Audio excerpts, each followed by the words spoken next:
Hey, thanks for joining me. We're going to continue on Spider-Man by McFarlane, number 11. I did issue 10, the story previous to this. Now, this is the five-part series Perceptions, and I did part 3.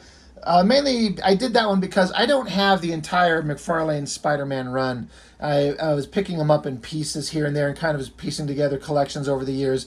But in my issue 10 review of this, I brought that up specifically because I was bringing it up how that was the first comic book that I ever bought on my own with my own money to start collecting my own books. I'd been reading comics for a long time, and I mentioned in that video that my older brother and I, we were, we were getting money from our parents, obviously, but for some reason, however it worked out, my older brother basically ended up being in possession of them all, and at a certain point, he stopped sharing them with me. Like I couldn't read them anytime I wanted. I had to ask permission, and sometimes when you're like a kid, you're kind of a douchebag, and he's like, no, you can't read them. And I got sick of it, so I started buying my own.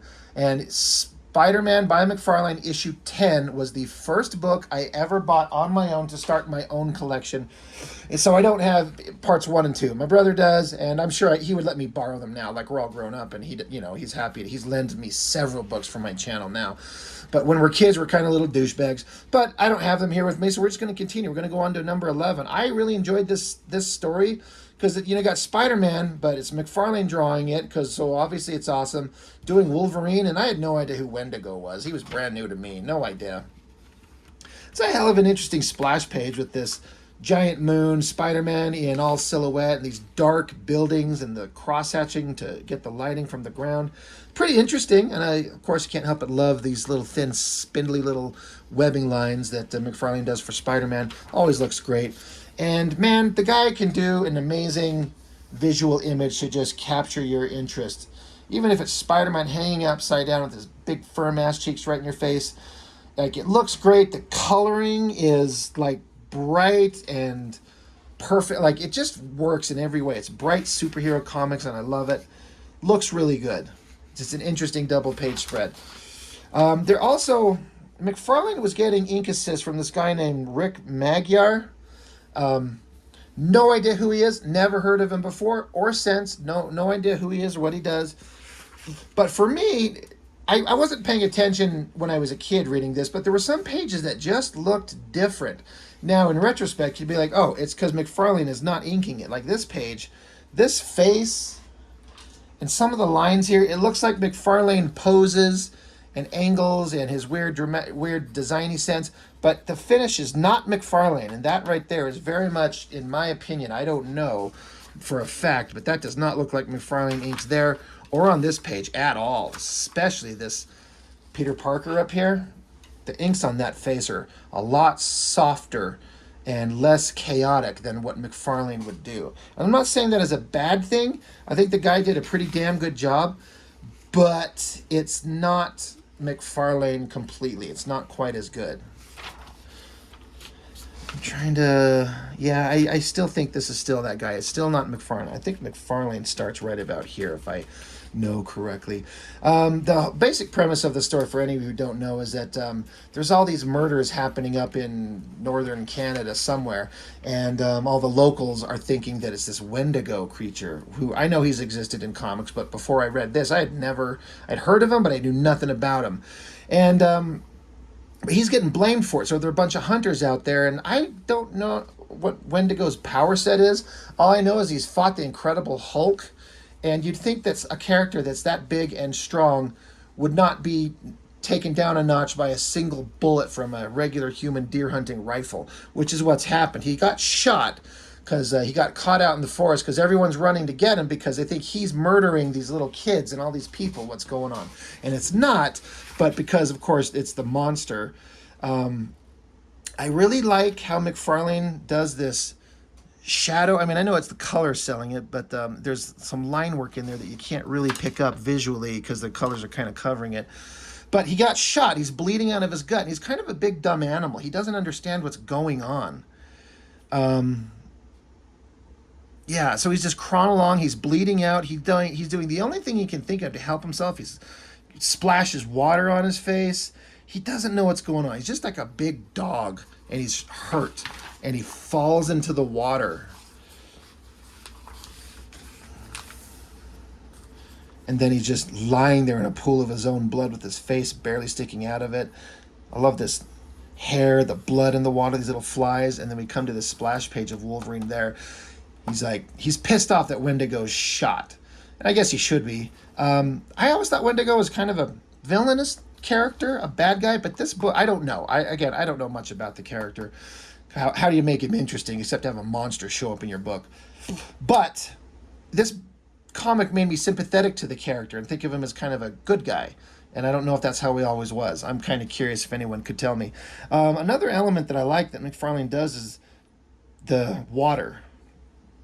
These reflections in the water. You got the black ink, the white spots to show it to be the reflection, and then the red for the blood.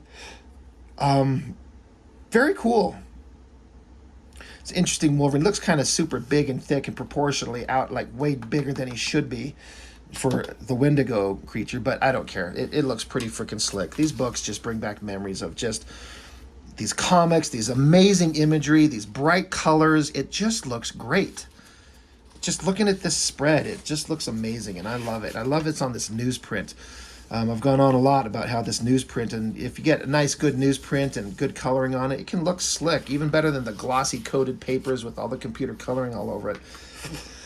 And McFarlane never shies away from the opportunity just to draw Spider-Man looking awesome, and that's a great shot. I love it. I think he looks so cool. That angle with his arms, his fingers doing his weird Spider-Man thing, the knee coming up. It's just a great pose.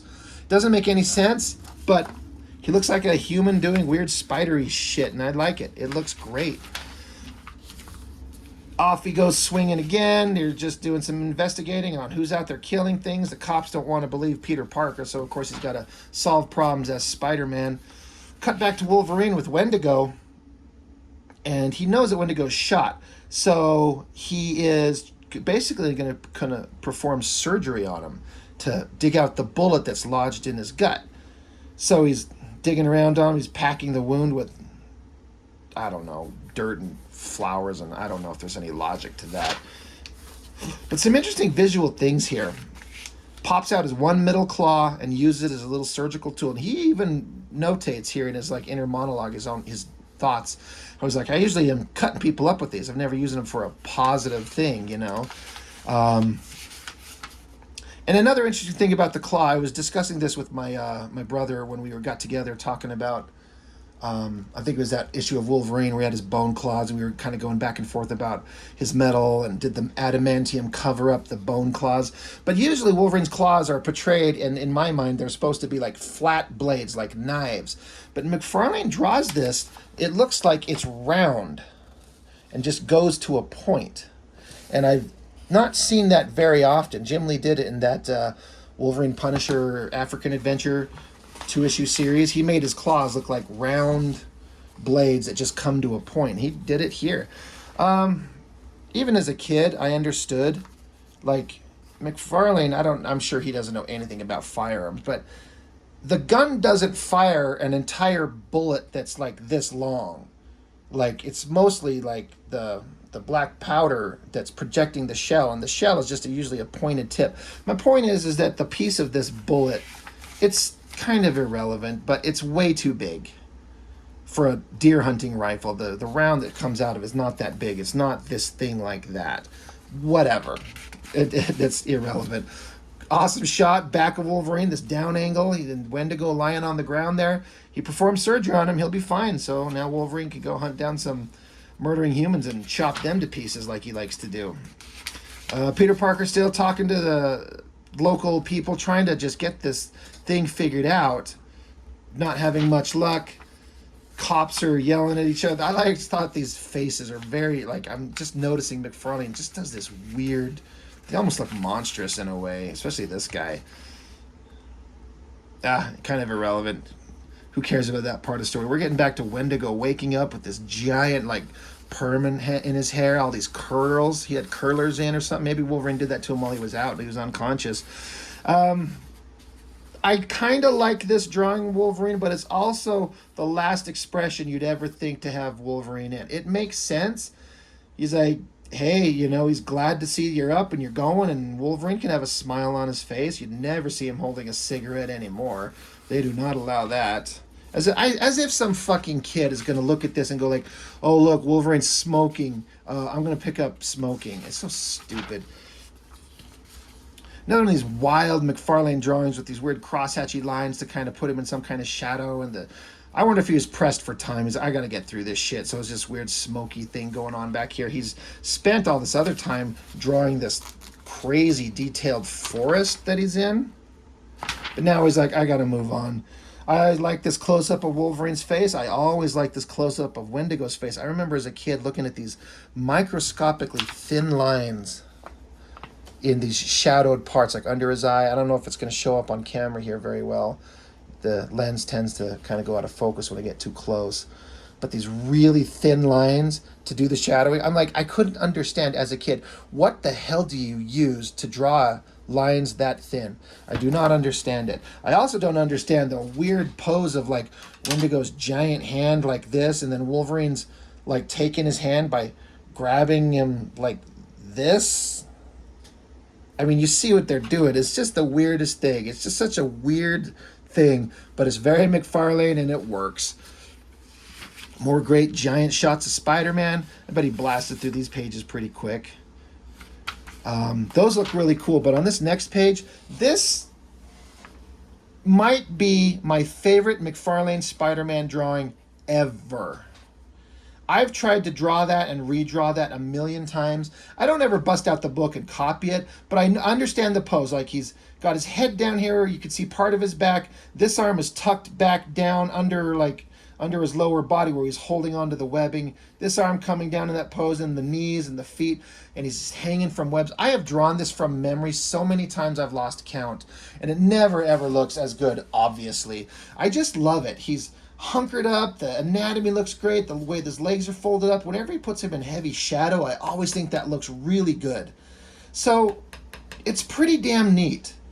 I like it a lot. And then his hands look great with him doing his little Spider-Man thing. Gotta tap the button to shoot the spider web out, and he just makes it look great.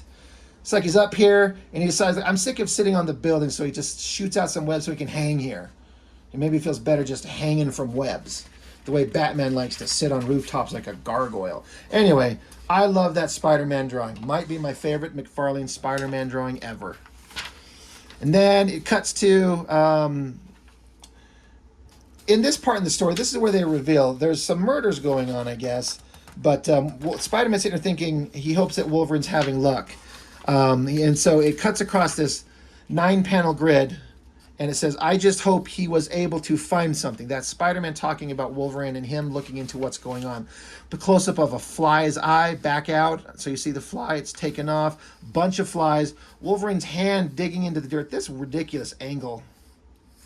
Like, I get it.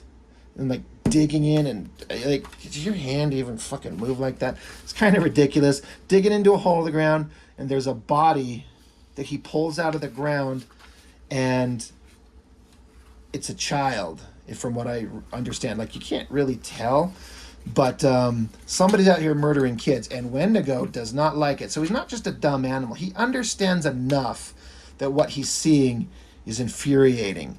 So, kind of interesting. Good lettering on that there. Giant wild hair, the shadowed face with the teeth. He just drew a really awesome Wendigo. I don't know how anyone else has drawn. I don't know if anyone's ever drawn Wendigo looking as awesome as this. But that's where this issue ends right there. Pretty freaking awesome. I always point this out. I'm going to do it again. Love this little spider and that little inky line showing a spider web going all the way up to the top of the page and into the crawl space. Very cool looking. Good times. Good times in comics. Really enjoyed it. It's good stuff. So we'll look at the rest of these, all the McFarlane Spider-Mans that I've got as time goes on. But just number 11, Wolverine operates on Wendigo and Spider-Man takes on the law. Good stuff. I mean, people shit on McFarlane for his writing. I never had a problem with it here. This story was just fine to me. It's a little different, but it's fine. It stood out and I enjoyed it. So what are your memories on this? You know, let me know. And thanks for joining my channel. Thanks for watching. If you haven't joined up or subscribed, I hate asking this. I feel like a chucklehead saying, hey, subscribe to my channel, because if it's like me, I'll subscribe if I damn well want to. I don't need anybody telling me to. But there's one or two guys on some of these channels I watch where they sound really genuine. They're like, hey, if you don't mind, I'd really appreciate you subscribing to my channel so we can keep pushing it up there a little bit. I'm approaching 1,000 subscribers. It's insane. I've been doing this for like 5 months and I'm almost at 1,000. I'm at 930, I think, right now. Crazy. So anyway, if you're watching this and you want to see more videos on comics, I've got quite a few on here covering all kinds of different stuff. So, consider subscribing, and that's all I've got for now. So I will catch you next time.